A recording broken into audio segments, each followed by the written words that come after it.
Hello, and welcome back to Investigating the Northwest. This channel is dedicated to exploring the mysterious, haunted, beautiful, and historical of the Pacific Northwest. This is part of a series about ghost towns, which will allow us to take a step back in time, walk the streets, and imagine life over 100 years ago. This is the second organized tour our family has taken of Oregon ghost towns. My videos of tour number 1 include Antelope, Shaniko, and Kent, Oregon, and the link for those videos will be in the description box below. This tour, tour number 2, includes 6 towns and a handful of related cemeteries. Here's a map of the route we took.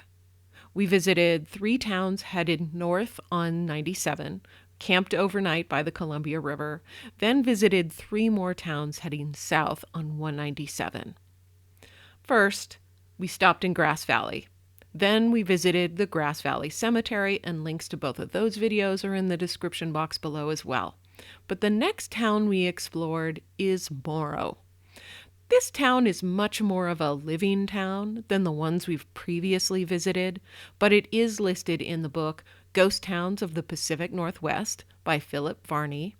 And if you're interested in ghost stories, there is a ghost story set in Moro in the book Ghosts, Critters, and Sacred Places of Washington and Oregon, Part 3 by Jeff Davis. It doesn't list a location for this haunted house, so I couldn't visit it, but the story adds some more mystery to the town of Moro. As of 2022, Moro's population is approximately 335 people. Moro is the seat of Sherman County and is home to the impressive Sherman County Courthouse. Moro was officially established in 1899, but settlers started living here as early as 1868. Moro was named by chance. Potential names were placed in a hat. One resident was from Moro, Illinois, so he submitted it as an entry, and it was selected. Moro's primary industry was wheat farming, and its economy was also boosted by the Columbia Southern Railroad, just as Grass Valley's was. Unfortunately, as traffic via the railroad declined, and as technology improved and fewer people were needed to tend and harvest the wheat, residents started moving to other towns for work. And eventually, Moro entered into ghost town status. And here we begin our walking tour of Moro, Oregon. Highway 97 runs straight through the city and functions as its main street, and we parked on one of the side streets to begin our tour, and we start at the Hotel Moro. Now, this hotel was built in 1921.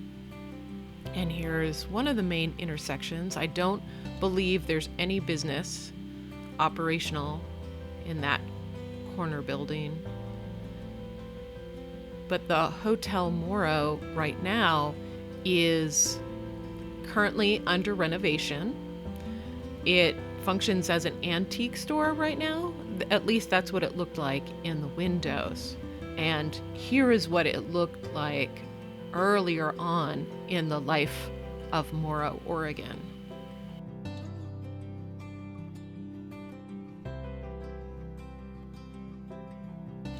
Now, I do believe this cafe is open. I think it might be one of the only businesses open on this main street. But on the side of this historic building, you can see murals and some history that has been posted by local residents. This sign says the town was established in 1889, but all of the documentation I've seen elsewhere says it was established in 1899. So I'm not sure where the discrepancy comes from. And that should be the Columbia Southern Railroad that provided business and traffic through the town. And the post office. Now, we walked up this street. Of course, it looks like the city hall is a newer building. We walked up this street to be able to see this historic home here, which is for sale. Somebody is renovating it right now, but there is a for sale sign on it. This is the Goffin House, built in 1903. So if you're interested in a little historic home in a ghost town, the Goffin House is currently for sale.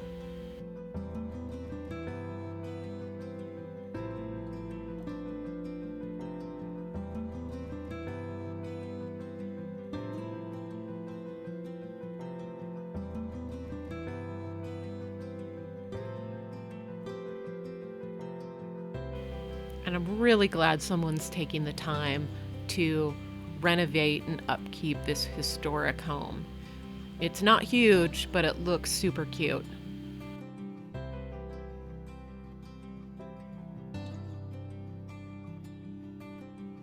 We did a lot of walking in Moro because many of the sites were blocks apart. So we definitely got our exercise in today. Now we are approaching one of the other historic buildings in Moro, and this was one of the original churches in this town.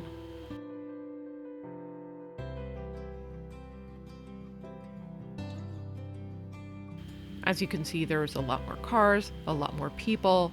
There's double the population of Grass Valley, but not enough to keep those businesses on the main street operating.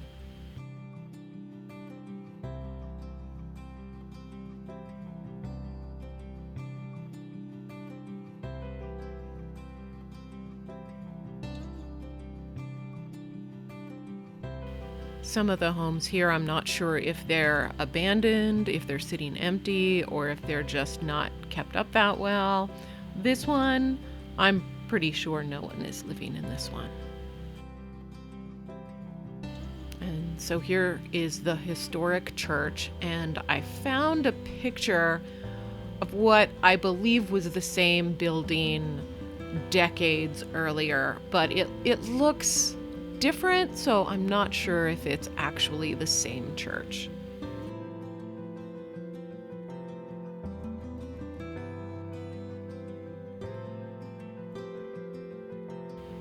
And here we're approaching the Sherman County Courthouse, which is a gorgeous building that was built in 1899 when this town was formally established.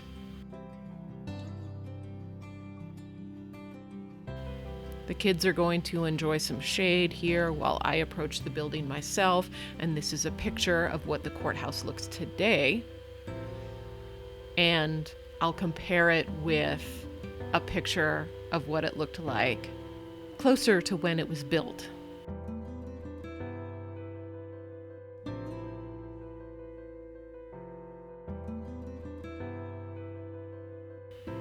You can see that cupola is still atop the building, and there's wonderful landscaping. This is just a gorgeous little area of town. It's a jewel. And here's another one of the older homes here. I'm not sure if it was occupied or not. I think it might have been, but I thought it was a beautiful example of a historic home in this town. So now we had walked a couple more blocks. We came back to Highway 97, the main street. And this building here that looks like a barn was the Opera House Antiques House. I'm not sure if it's still in operation. It didn't look like it. As we walk down this street, you'll see that all of these buildings have paper in the windows. They're all boarded up. They don't look used at all. So that used to be a repair shop.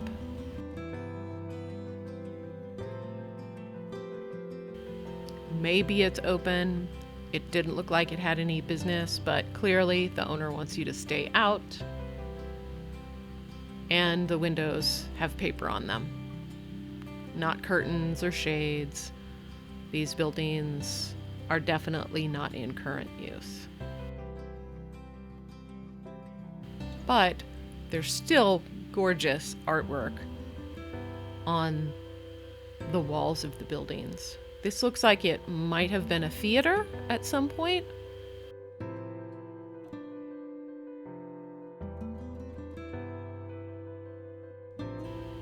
And again, just more empty businesses. So while people do live in this town, there just aren't enough people to own and operate these businesses to keep them thriving.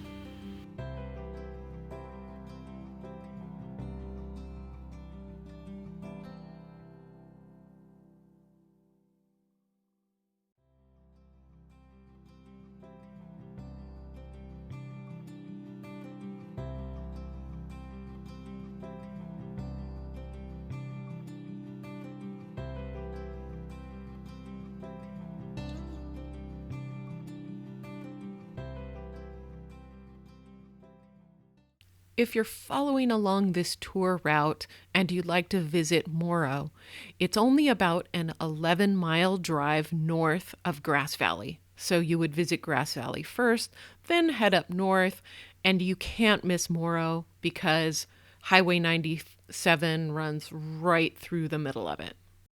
If you've watched my previous videos, these tips will be familiar.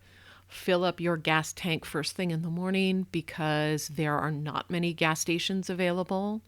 Also, bring snacks and drinks because while there are some open convenience stores, I didn't see an obvious one open here in Moro. Limit bathroom breaks because there also aren't a lot of bathrooms available along this route. And if you're filming and taking pictures, bring extra Camry batteries and memory. You'll go through them fast.